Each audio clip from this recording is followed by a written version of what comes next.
Greetings everyone. This is Mary Sagstetter from AbleNet, and we are about to begin our Communications Throughout the Day session. Very happy to have you all here. And let me move my slides so that you can see me. This is who is presenting to you. Again, Mary Sagstetter from AbleNet. I see some folks on the screen here. So welcome to all of you who are return attendees and those of you that are new to the AbleNet University. I want to spend a little time, just a few seconds here, going over some of the features so you know how to ask a question today. In the top left hand of your screen there is a chat feature and also an opportunity to raise your hand. For those of you that are new, you can go ahead and chat during the session. Your questions will be answered throughout the session, as well as if you raise your hand. The opportunity there really is more about chatting because we are on mute. So note that it's better to ask a question by chatting, and then we'll get to that question throughout the session. I will do my best to make sure that my voice goes along with the slides. Please note if you're using an iPad, I have noticed sometimes it's a little bit behind. So let's find out a little bit about you before we get started. And then I'll give you a little more information about me. So what we're asking you to do right now is go ahead and select who you are. These are fillable dots or circles on the screen in front of you. Let's find out who everybody is with us here today, what positions you hold. And then you can see in relationship to yourself what other colleagues are on the screen. And I'm just going to give probably about 30 seconds for everyone to sign in. We have quite a few folks with us today.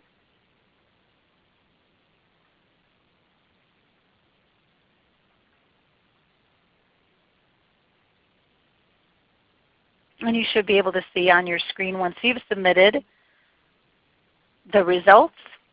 And we're still capturing a few more.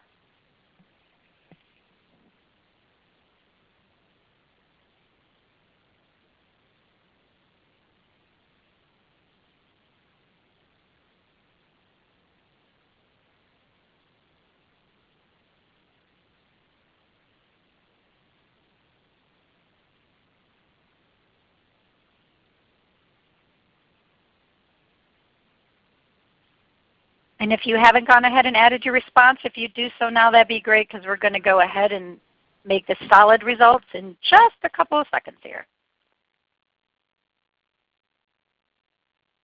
Alrighty. It looks like we have as many people as wanted to answer, and I want to thank all of you who are here with us today for attending this session. My goal of the session today is to provide you with new ways or ways to integrate a variety of the AbleNet single to multiple message communicators within your classroom. And we're really looking to increase student success. And that's with overall. We're looking at increasing opportunities for communication. We also are looking at opportunities for social interaction and just for students to be a part of their daily life. I come from a background of education, so I was able to teach for several years within the classroom. So today you'll see or hear about examples that are very much classroom-based. You also are going to have an opportunity to see students in the photos that you see or that will be presented to you today. So let's get started and talk about what is AAC. I want to make sure that everyone has a handle on that acronym. So officially, what AAC stands for is Augmentative and Alternative Communication. And I grabbed this definition from Isaac as it says it refers to a set of tools and strategies that an individual uses to solve everyday communication challenges. So when we broaden that out and say, what really does that mean? What that means is that everyone uses multiple forms of communication based on the partner that they're communicating with. And they can be things like speech, it can be a shared glance, it can be text, it can be gestures, facial expressions, even touch, thinking about sign language, symbols or pictures, and of course then speech generating devices. And often if you see that acronym SGD, that's what a speech generating device would be, or often we call them AAC devices. So we know that there are multiple forms of communication that we can use throughout the day with the individuals that we work with. What we need to make sure is that our students are effective communicators. And really that is when the intent and the meaning of one individual is understood by another person. We are looking at students of this nature. We're looking at these students that are in your classrooms that you support, or depending upon your position, out in clinics, out in other support or other opportunities that you have to support these individuals. We want them all communicating effectively. So today what I decided to do is focus on some specific technology tools, or AAC devices, those augmentative and alternative communication devices, to help provide examples of how to make this happen. I'm going to start going around clockwise and just introduce you to the devices. And then also remember during the session, if you have any questions, please go ahead and chat those. In the top left-hand corner with the red switch top, I'm going to introduce you to the little step-by-step. Every time you touch the top, it will play a different message once you've recorded it. Below that next is a QuickTalker 12. This is one of our newer devices to the AbleNet portfolio. And these AbleNet, this particular device has 5 levels with then 12 messages per level. The next device is a 2-message communicator. It's called the iTalk2. There's also an iTalk2 with levels. One item to note about this product in particular is that it does have a symbol holder. Most folks, when they have this device, don't realize that this plastic piece pulls out of the top. And then once they do, they realize they can store all their symbols so they can have efficient communication. So they can just take that symbol out and place it on the device at any time and change them out quite quickly.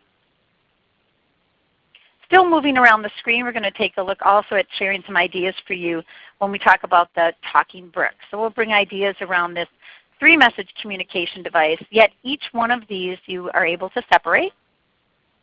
So you can use them in a row, if you will. You can use 2 at once, or you can use them all individually. There's a magnet that's included in the back, and the nice part about that is you can use that on any surface that a magnet will adhere to. So you think about file cabinets, some of our whiteboards or smartboards in the classroom, also the door frames often for quick hellos and goodbyes. And we'll share some more ideas later. And then the last one that you see here, but note you may find a few stragglers in the session that I added that I don't have here. This is the QuickTalker one. Again, another new product to AbleNet portfolio. There's also a QuickTalker S. The QuickTalker one has 30 seconds of voice output communication opportunity. And the big get here is you don't have to touch the top. A student could get within 10 millimeters and the device would activate. So again, that helps students that have less strength. It also helps students that aren't necessarily able to provide as much force, or those students on the autism spectrum that come close to but don't necessarily press down on that device. It will activate then, which again provides them a more successful opportunity to communicate. The QuickTalker S would be what I think all of you might guess. It would be this product with a step-by-step functionality. So those are the items that you'll see today. Let's get started. I'd like you to think about this sentence that's on the screen today. I believe many of you, or possibly I'm hoping all of you, would agree with that statement. So let's take a look at the next bullet point.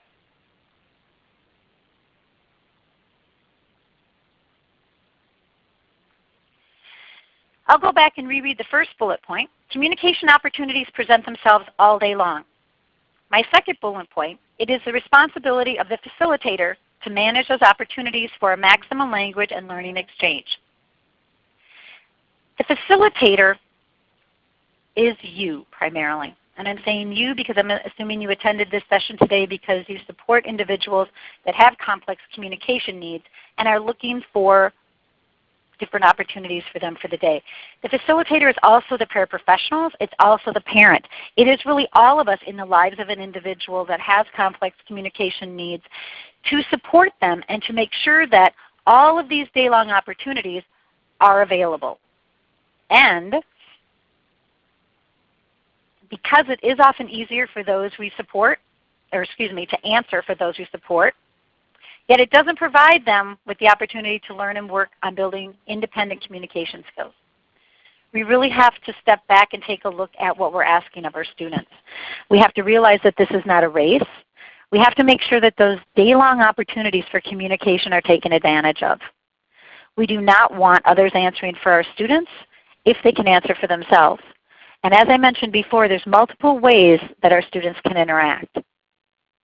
And I'm just going to go back to that slide really quickly today. So taking advantage of any of the things that you see here, throughout the day is what we're going to be talking about as we go forward.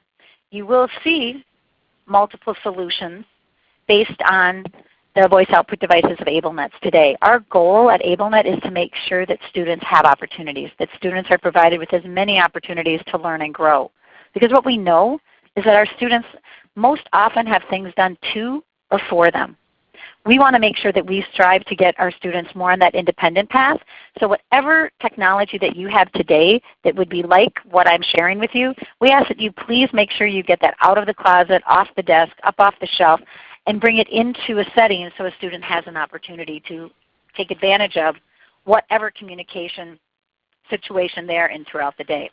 I've scheduled this particular webinar to run through some ideas throughout the day. So those of you that are not in classroom settings, you may want to move on with this mantra.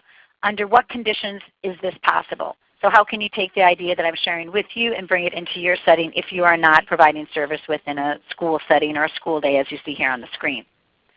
Thinking about arrival, thinking about students that have their items or their backpack, etc., their coat, depending upon what state you live in. We're out of Minnesota here, and believe it or not, we're still wearing coats up here on April 2nd. We've had a horrible winter here. And this is Philip. And so Philip would still be wearing a coat to school, and he's in the high school setting, and our high school setting has lockers. So students go to their locker, they open their locker, they put their things away and go to class. If we mirror what our high school students are doing for Philip, being that he's in the same environment, we'll want to go ahead and see how he can do those same things. Maybe not in the same exact way, but still have the same opportunity.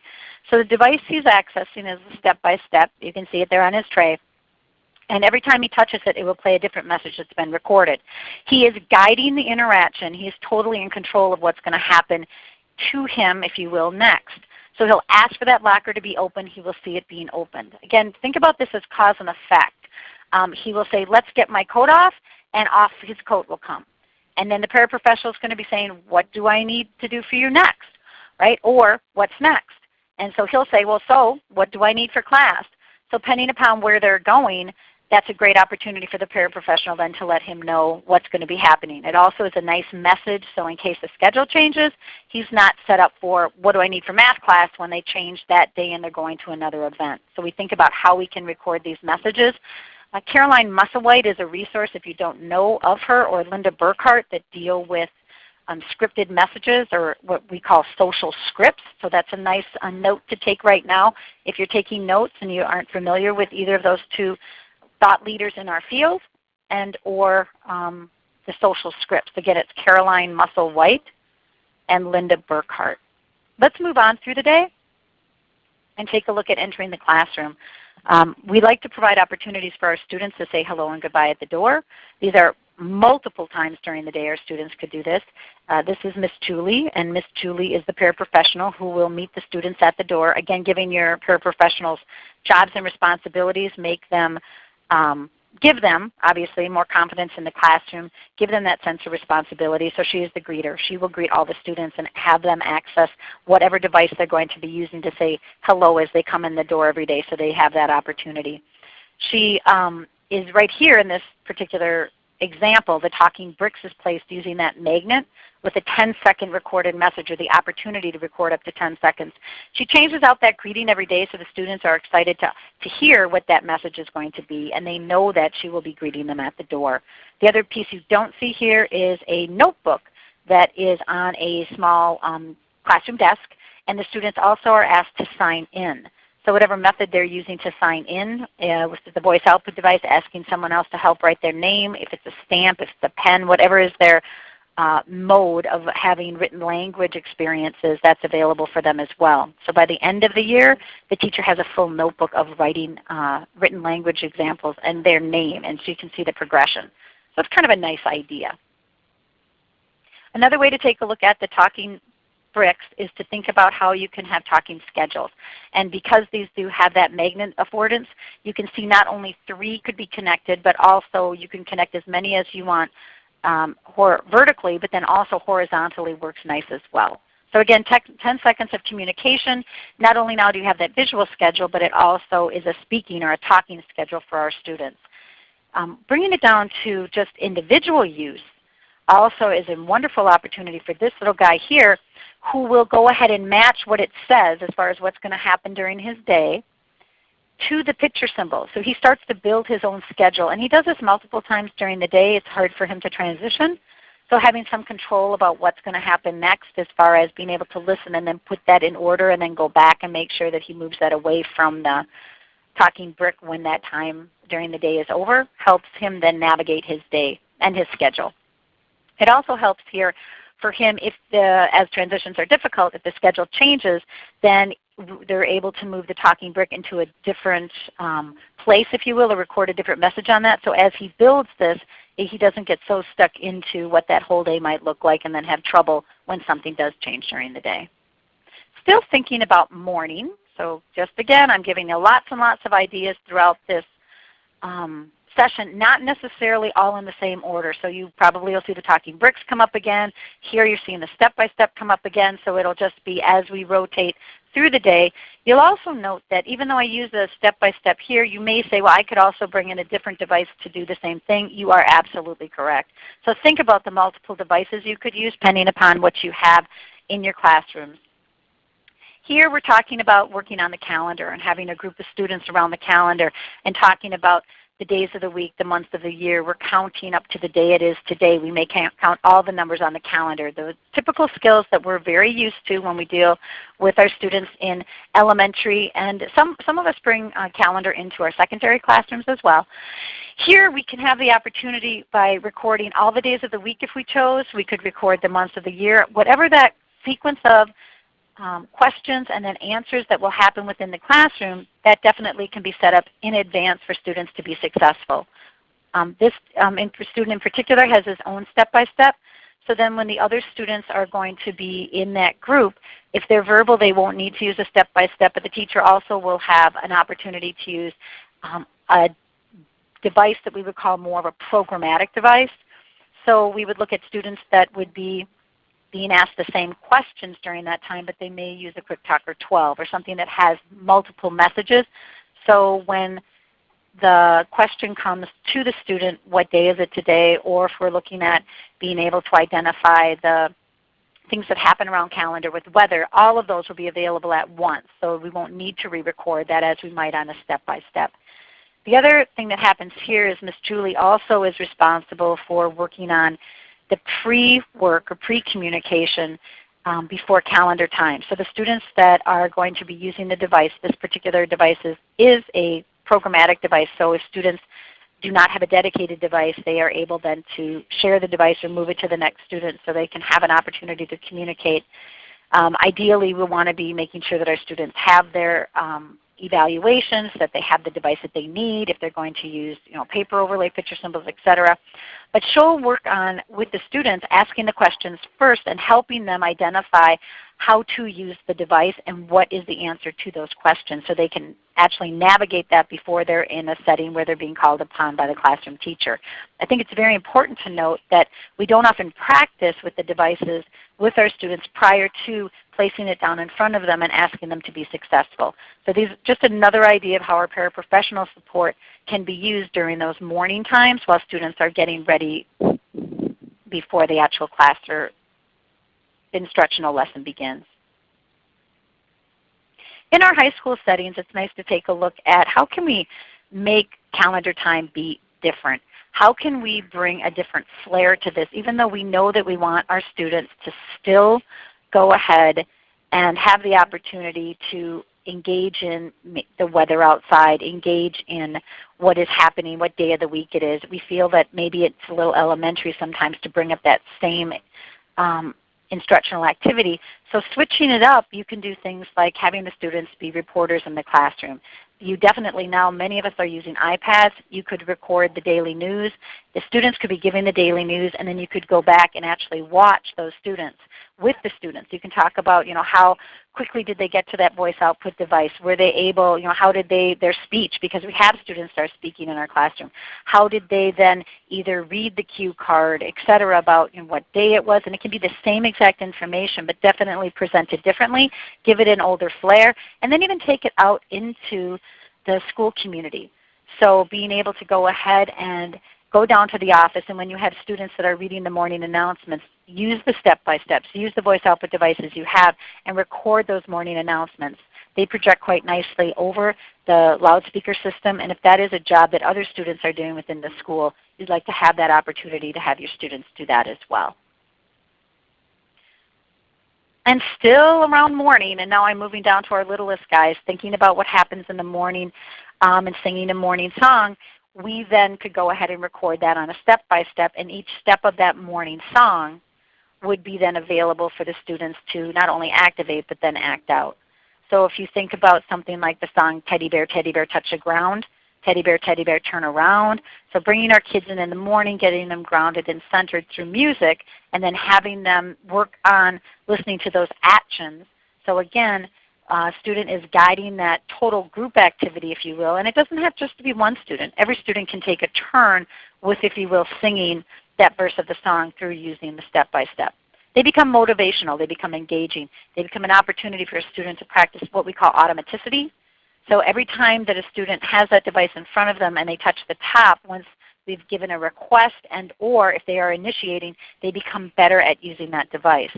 Our hope is that our students, all of them, would become very proficient and very not only at using that particular device, but moving on to a device that has more messages, a device that may be more, if we would consider it now high-tech or digital, and we're going between some of our high-tech devices and now iPads are coming in.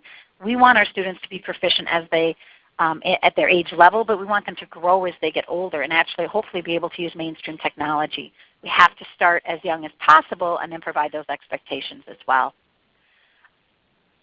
And I'm still in the morning. I still haven't left that morning time. So you see that there's a lot of lessons or a lot of ideas right here, and there's probably a lot more that all of you have as well. The opportunity here when we think about the calendar itself, or we think about any project within our classroom, often we or the paraprofessionals, I say we as the adults, but the adult in the room, the teacher, the paraprofessional, we go ahead and we create the materials and we put them up and they're ready and available for students.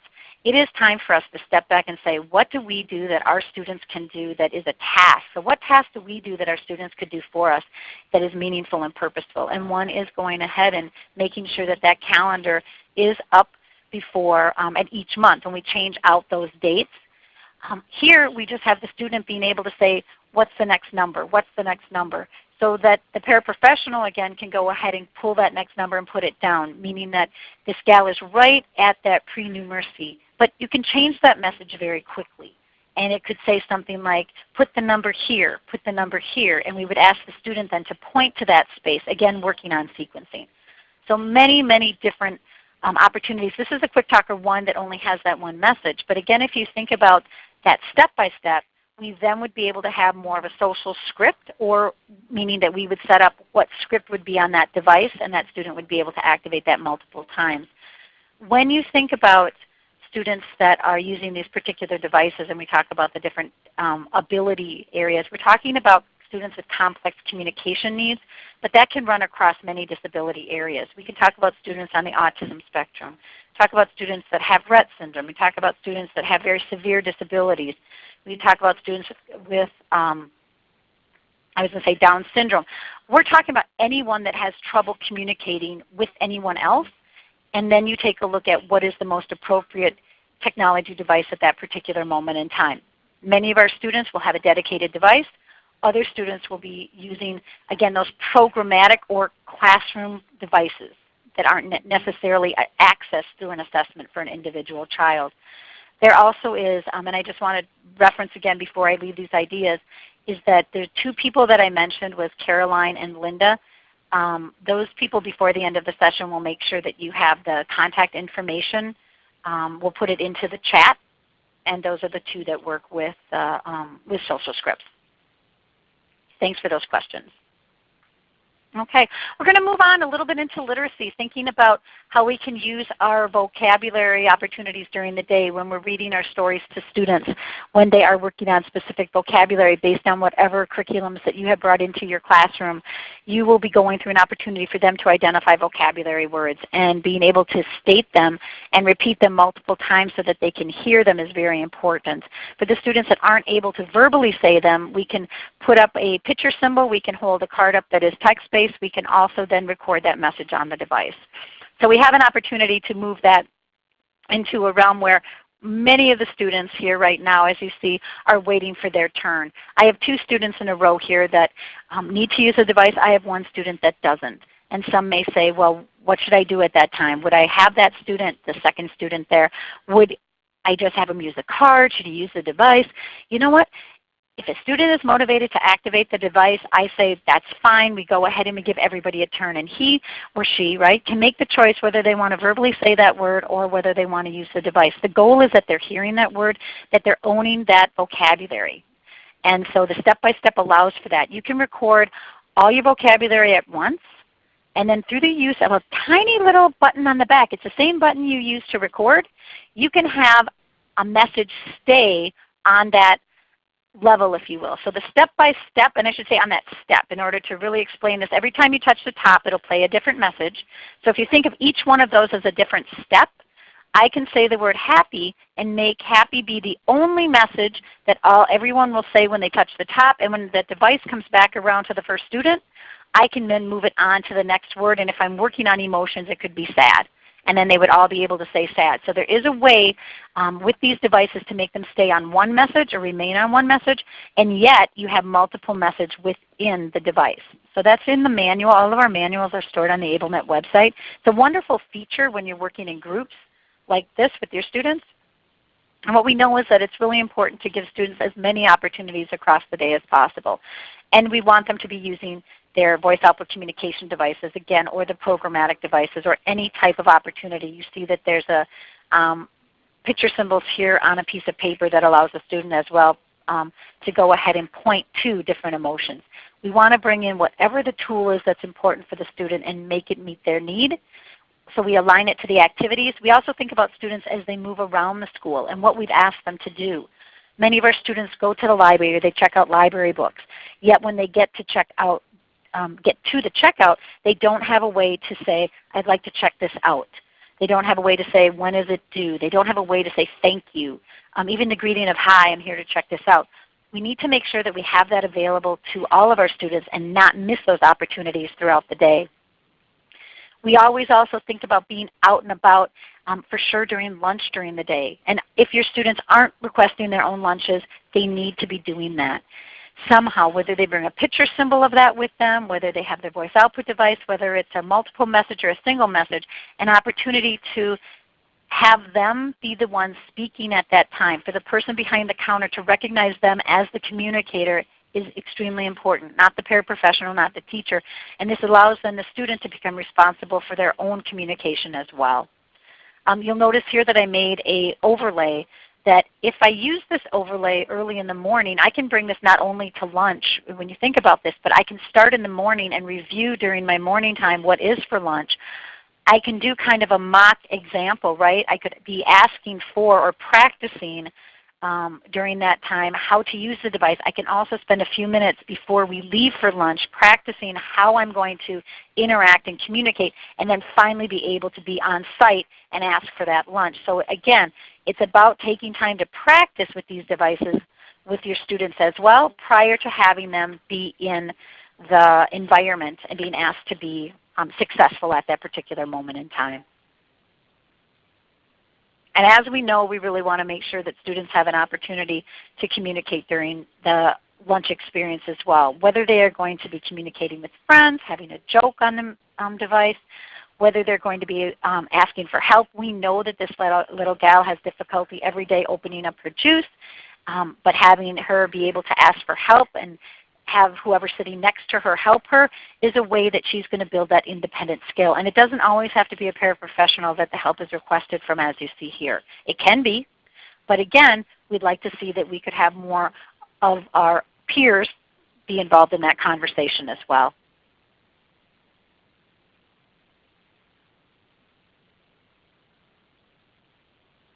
And I just thought I'd bring up a sample IEP objective at this time so that you can see, and again, this is just a sample, but thinking about using a speech-generating device, Johnny will combine 2 symbols to initiate a desired item during snack or lunchtime, 3 out of 5 opportunities. We definitely can work on items like this during snack, during lunch. We also want to make sure that when we're working on these types of goals that we don't spend too much time making the student ask for these things during lunchtime. Lunch is the time to eat.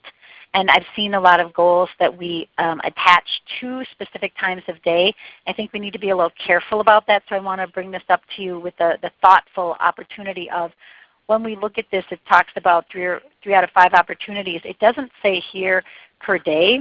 It does say 3 or 5 opportunities if this is over the course of a week. But think about how we can take this type of a goal and address it during lunch, but mark down those opportunities really, really quick, make it really fun, but don't stop the activity and have the student get frustrated during lunch. Our goal is to have the student be successful, be motivated. And other ways we could take a look at this when you think about this type of a goal, if we're going to use the speech-generating device, we can use this really in our classrooms. We can talk about how are we going to access our skills, our reading skills, as you saw with vocabulary. How are we going to access our math skills? Functional skills and functional goals during communication opportunities are great, but when we really think about it, we're being asked to pay attention to Common Core now.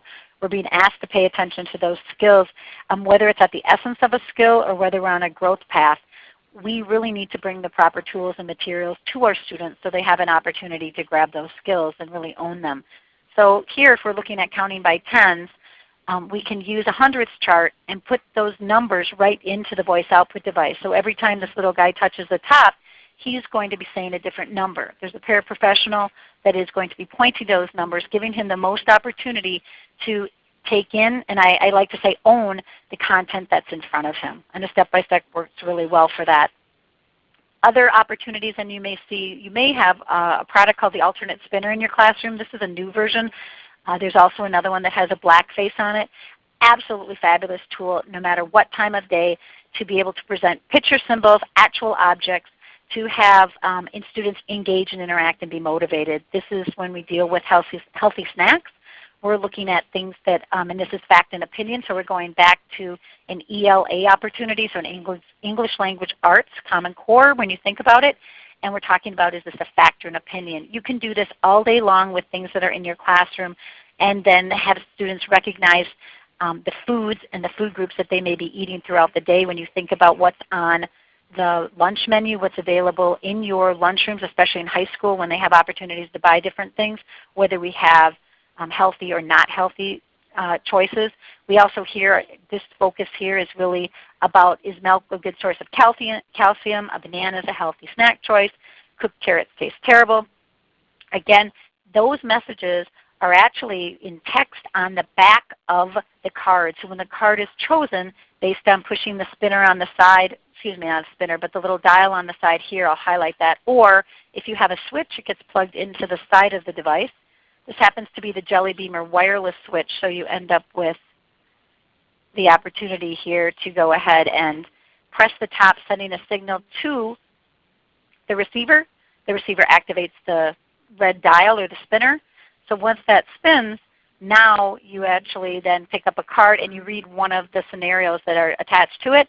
Students can then go ahead and decide if you have a fact or an opinion. And again, we can teach from there. Even if the student gets it wrong, we can talk about what a fact or an opinion is, and we can then bring that information to them in that instructional format.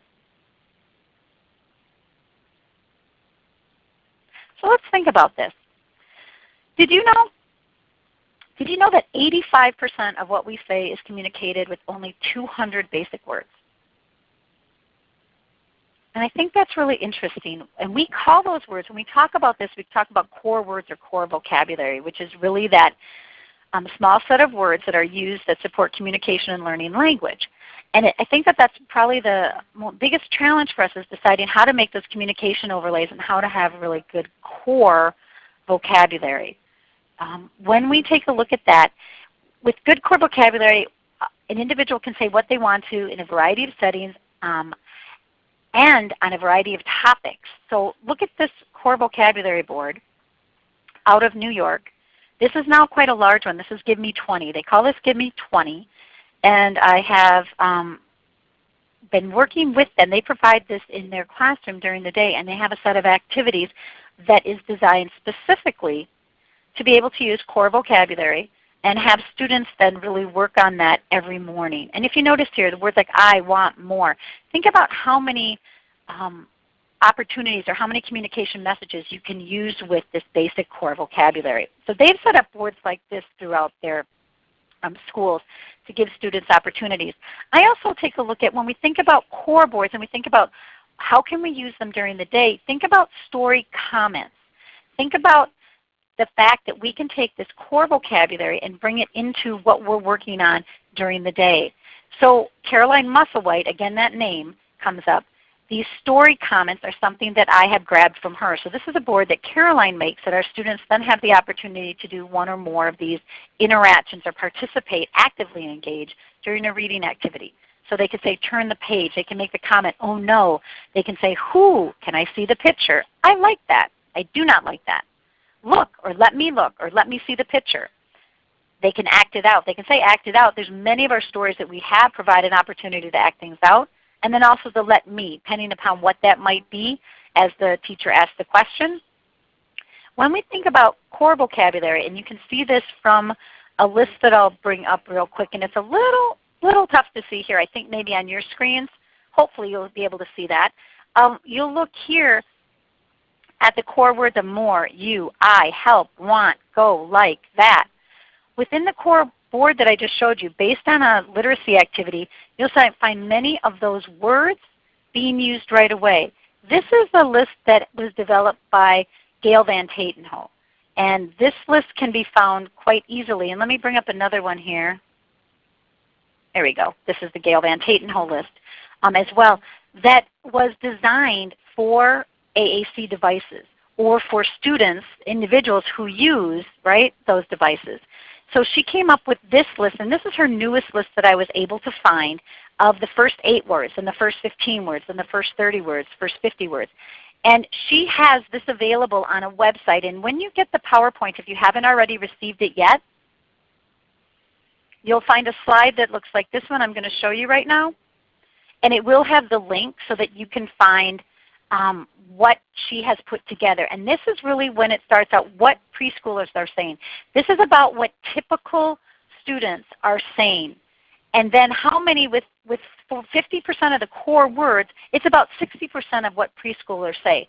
So when you have that list and we talk about using these communication devices then to effectively communicate during the day, we can see then as we start to put together our core boards, when we have activities now, a core board like this, depending upon what device you're using, this happens to be the QuickTalker 12 again, we have more, all done, I need help. You can see how each one of these words then will provide a student an opportunity during that game or during that interaction to really say more than just a set of nouns that are on a board that we typically end up putting on there, or the typical things like I'm hungry or I need to go to the bathroom.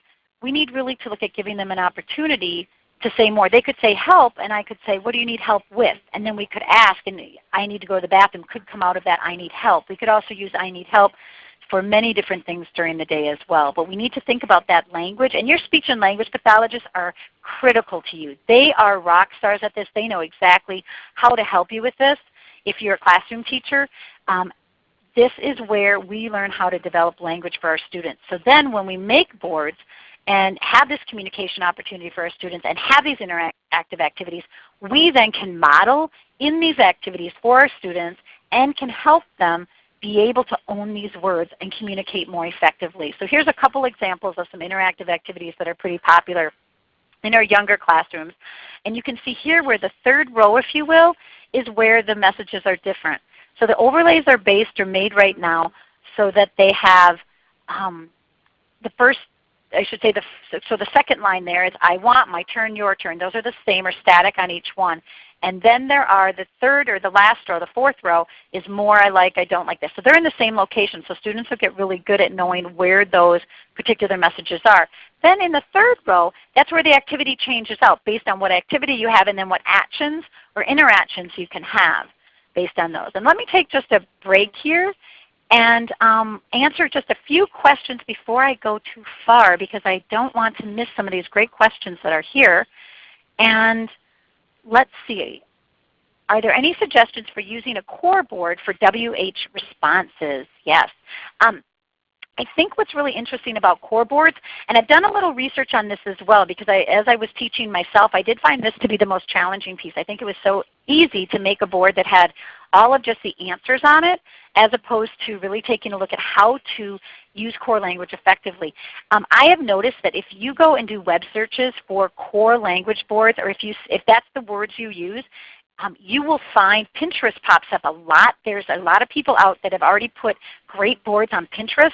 Or you will, again, you'll run across the Linda Burkhart, not Linda Burkhart, but the Gail Van Tatenhove site. You also would run across another source from Dr. Karen Erickson out of the University of North Carolina.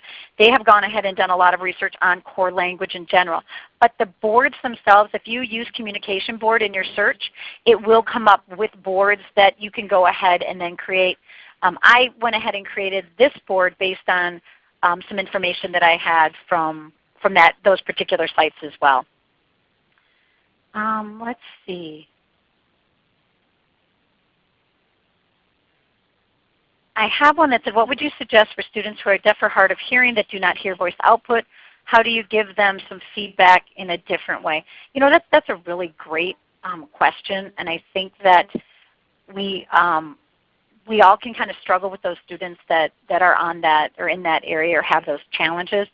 I believe that as we are moving forward, it's about them having an opportunity to communicate with others. So when they're deaf or hard of hearing, it doesn't necessarily mean, unless you're also saying they have complex communication needs, if they're speakers, then because sometimes there is a little bit of audio output. If there isn't any auditory output from them, then we are looking at what that might be. I know some other devices might have some opportunity to shake or vibrate or things like that. AbleNet doesn't have that, and I guess I would pose that back to other folks as well.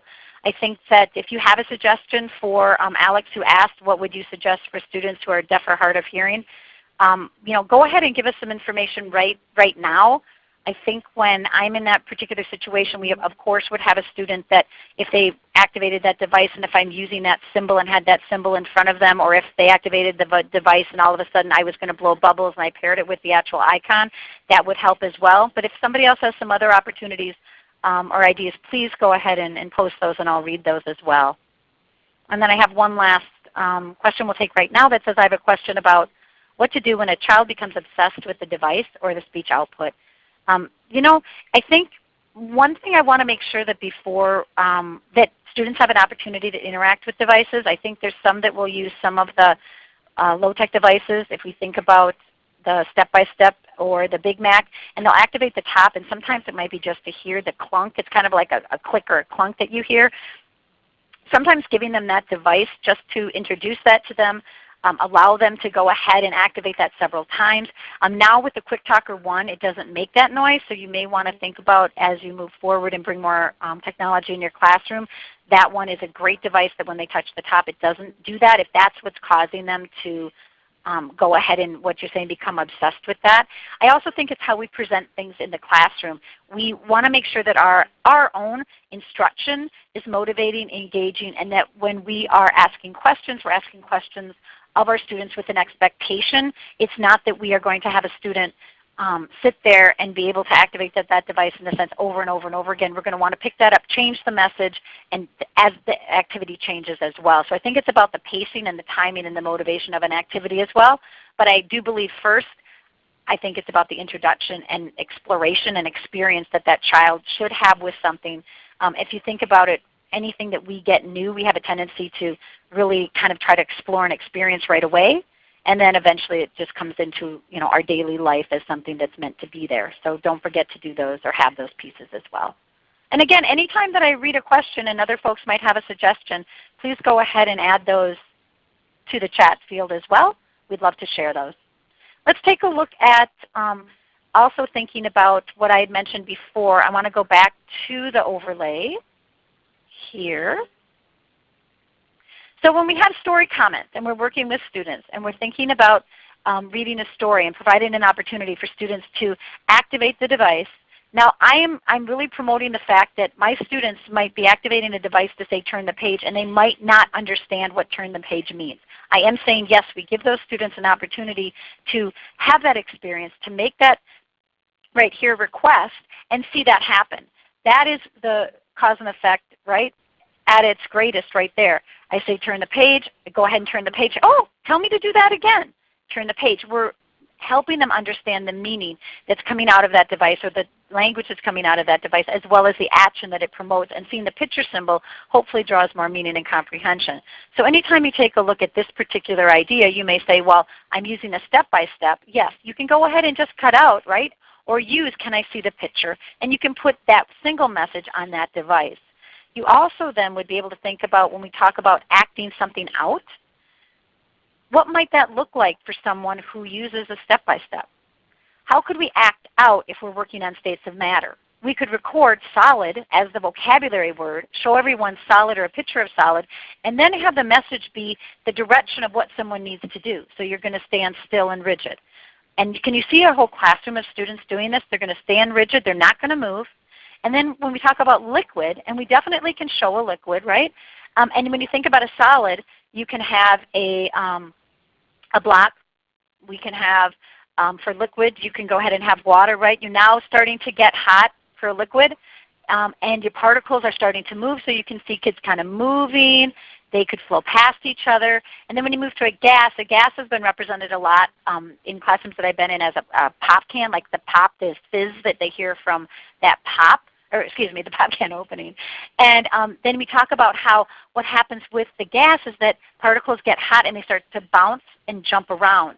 And so then you can see in the classroom we've got a lot of students jumping around. So we're literally acting out the 3 states of matter, helping our students understand those concepts, being able to use a voice output device to have those messages stated at that time. And you will note, I think this is kind of important for some classrooms, so I noted it down here, that if you want to, you could tape an area around the student's desk, or so that they can move in and out of a certain area, or you can have them remain in an area in the classroom, or else it could get a little bit crazy. But again, something really exciting, fun, motivating for our students, so they can go ahead, learn about the solids, liquids, and gases, and be able then during that time, right, have a chance to act that out.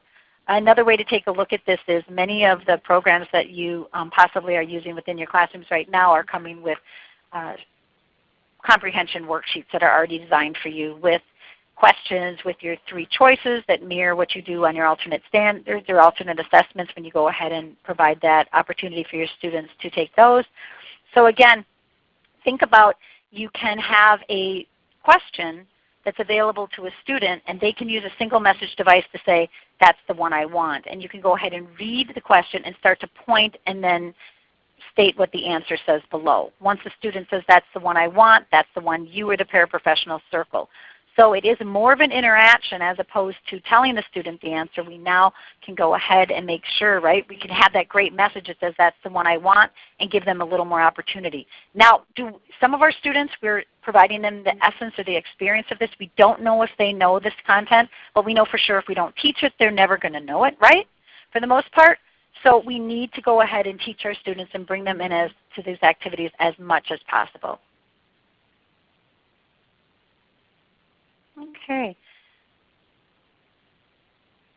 Let's go ahead, and I have a comment here that says, nonverbal class, sounds like she's a nonverbal class with extreme physical challenges. Students' attention span is a few seconds to 1 minute. And I would agree with some of our students that does happen, and that's where our goal is to increase that and to bring them into things that are motivating. And I'm not saying it's not challenging, but I'm saying it is our job as educators to do that. And we've signed contracts with our parents and with the school district and with that student, and it's called an IEP. And that's where we go ahead and provide as many opportunities during the day as possible. And some of your students are going to be able to endure or spend more time there. And some of your students, you are only going to be able to have that few seconds or that minute. But how great is that you'd have that minute and we'd be able to move them from that minute hopefully into more time that they will engage. Many of our students might have cortical vision impairment as well, and we're not sure when they are able actually to see or connect with that activity, but that doesn't mean we don't stop doing it. We just keep going ahead and providing them as much information as possible. Linda Burkhart, again that name coming up, Linda Burkhart, she made this analogy once. She said, imagine that you have an empty glass in front of you, and take a pitcher and put water in that pitcher. And take that pitcher of water and go ahead and start pouring into that glass that's in front of you. And keep pouring until you think that you've put enough information in that child's head. Right? Well, what happens is that she never stops pouring that pitcher. And that pitcher never ends up being empty, because what happens is that it's continually full and continually pouring into this glass that is continually overflowing. For our students, we have to provide so many opportunities, often before that they have some recognition of what they're expected of, that we actually can see that they've been able to tell us they understand. So we always have to start from the base level that they get it and then teach from there. And we just keep teaching. Here, this example, this little gal has actually had a owie, as she said, on her hand, and she wanted to have a Band-Aid. So she went down to the nurse and actually was able, through the use of the messages, help, look, I need, and good, be able to bring back then a Band-Aid to her class. And then she was sent another Band-Aid that came back, and she was asking to have another Band-Aid put on. So she brought 2 Band-Aids back to her classroom, but when she went to the nurse, she was able to say help, and the nurse said, what do you need help with? And so she pointed, basically, she said look, and she pointed to her hand itself. And then she said, I need, and pointed to the Band-Aid. So again, a nice opportunity to use core language. Here, without specifically, you don't see a Band-Aid on this overall overlay, but it provides her with that opportunity then to have more communication, and that would go across multiple environments. I want to let you know at this time too about the step-by-step or any of the devices that are in a housing. Make sure you check these housings. Check in the back of the housings. There's multiple ports. You can plug in battery-operated toys so that when you are reading a book the very windy day, you're using this fan to go ahead and simulate that wind, either on every message or a specific message. And that's where I think the switch adapted or battery-operated toys come in very nicely. Also, remember that with these particular devices, not all of our students can access them with their hands. So there is a port so you can access these with external switches. And this is one way indeed, if you have, and you can see here how this would be plugged in for someone who would be using this. And this is one of our gals here. Let me show you. We end up just showing you with a high-end device. You also may want to partner a fast or a quick message. And this switch here can then be plugged into a voice output device that would be, again, it's underneath her high-end device. Okay? And it's easier just to get to a flat switch for this individual as opposed to going to something that's at an angled base. So it's about what the student needs at that particular moment in time. Some folks have asked, what do I do with all those tops that come off my voice output communication devices now? So we have gone ahead and we made sure that you have all the colors available within your little Mac, your big step-by-step, your little step-by-step, the choice devices. So now you have a variety of symbol or a variety of tops, if you will, switch tops, that you can choose out the color. You can have them match the activity that you're currently working on. You can do for student preference. It can be for visual. But now you have a whole bag of these tops, and what do you do with them? Well, just a couple examples I listed out here for you. You think about the tactile guide that you see here. One of the schools for vision impaired goes ahead and uses that as a tactile guide so the students know where they're going. Another is a visual bar graph. You can think of that, putting that on the floor. You can sort by color. You also can go ahead and tape a symbol to the top of these. It is an easier way for students that don't have the motor ability to pick up a paper symbol. They might be able to either push or pick up something that has a little more substance to it. So just a couple ideas there. Let's go through these 2-message devices here. What can I do when I think about 2-message devices? And think about how I can support my WH questions. How can I support a student when they are involved in a literacy activity? So someone reading a story, I can say turn the page. I can also say where is. And that can be based on the story. If I'm reading a fictional book, it might be the pig. So if you give a pig a pancake, where is the pig on that page? And every page that pig could be identified. So I would have an opportunity for the student to interact when they felt like it. Or they can say turn the page. Again, you can see a little bit better idea here about the symbol holder. Also think about messages like this. This is the one I want, or that is the one I want, or give me another choice. Give me another choice is pretty powerful. Again, we're doing partner assisted, where we might be pointing to items or objects and giving the student then the voice to go ahead and make those choices or make another choice. Those of you that are working on First Then is a great opportunity for students to realize I need to get something accomplished first, like my 10 math problems. Then I can use my iPad, because we know those are so popular these days that often we wonder how we are going to be including these into the classroom. And we know that many of our students see these more as leisure than either communication or maybe work. So again, if we put them in some type of a setup or a sequence here, it can kind of help regulate that. And also, anytime that you put or have all these symbols available, you can change these out at any time. So this can say, come play with me, and then what is the opportunity? What would you like to do at this time? I like to play ball. It could be I want to play a game. Let's play on the computer. Whatever that is, but we have an opportunity to go ahead and really encourage that communication and encourage more than one message more than one message, but also 2 locations for that message. A little different than using a sequential message device. This device is called the iTalk2.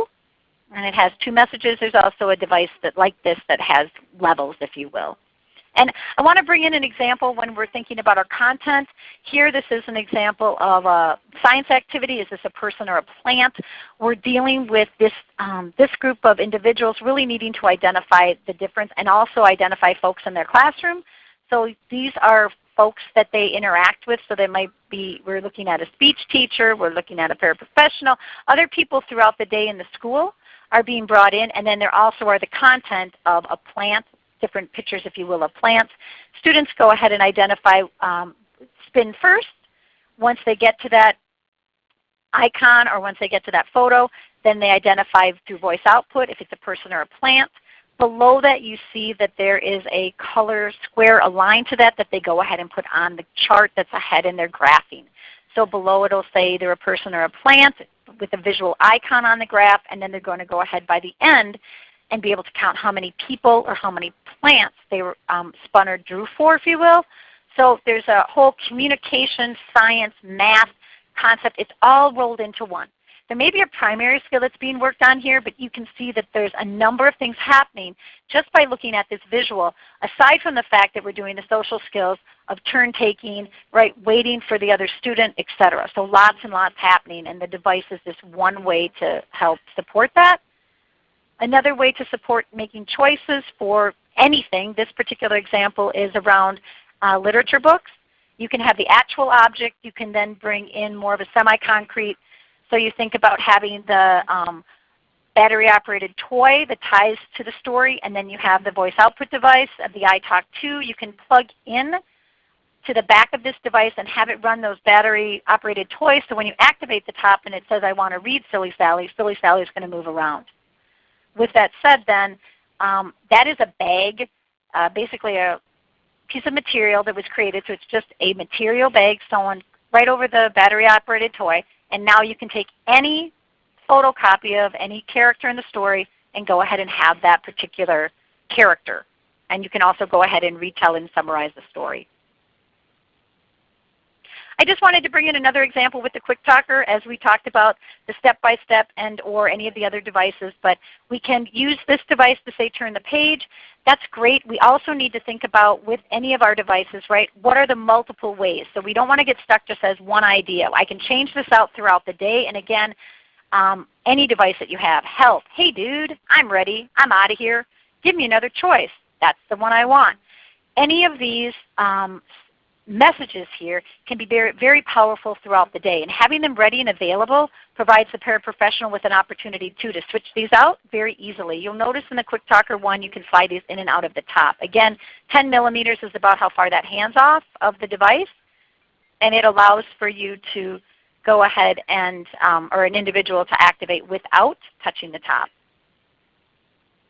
And so I just want to bring Alana back here and share with you that when students are using high-tech devices, there's an opportunity for them also to bring in those low-tech devices if they need to say something really fast, a cheer, a chant, something that you might not be putting into that high-tech device, but something that will then help them participate with their peers with the activity. And that's where you would partner low-tech and more of their high-tech devices together. So as students are moving to iPads for their communication, for their instructional activities, it's still an opportunity to have part of your portfolio be some of these low-tech devices that you may find within the classroom.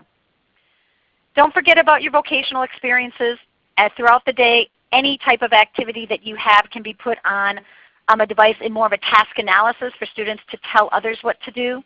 Again, our students have things done to them and for them. Let your students be the students that are going to be the ones that tell others to do things. Let them be in charge of the communication and let them wait. What we know, or let us wait for them to communicate. What we know is that you're never too old, or not too young I should say, or too old to begin with communication. So provide as many possible opportunities throughout the day. Think of what one teacher did, and in closing I'm going to leave you with this. Take your day. Divide it up into the times that you are working with students, that you have an opportunity to impact communication. Briefly write down what you're doing during that day and how you're going to impact students' lives with the different types of low-tech, no-tech, or tech communication that you're going to bring in. You can get specific like this teacher did here and look at all the different times, and she specifically listed out specific devices. She also just mentioned low-tech boards. She mentioned an iPad. But this way, she knew what was going to be happening and what devices she was going to pay attention to and bring into the classroom or have students use.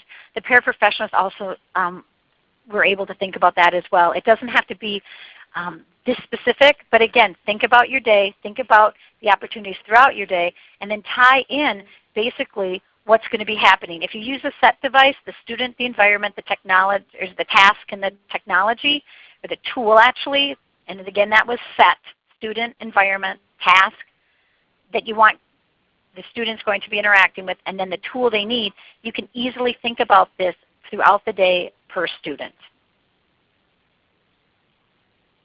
So at this time I'd like to thank you very much for your time and attendance today. I don't believe that there's any more questions that we have. I do have a few moments if you'd like to ask any questions. Those of you that need to leave at a hard stop at 11 o'clock, I do thank you and offer you the opportunity to sign off now so you can get back to doing what you've been doing. Other than that, I'll remain on a few minutes and see if there's any more chat questions that will come across the line. We invite you to go ahead and sign up for any of the other AbleNet University opportunities that we have. Please remember that these sessions are recorded and you can re-listen to or pass on to your other colleagues at any time by going out to the AbleNet University professional development area on the AbleNet site. Again, if you have any questions, please chat them now. Other than that, thanks for your time today. I hope you were able to find valuable information that you would be able to take away with you today and impact the lives of your students so that they have multiple or more communication opportunities today based on some of the technology that you saw. Thanks a lot.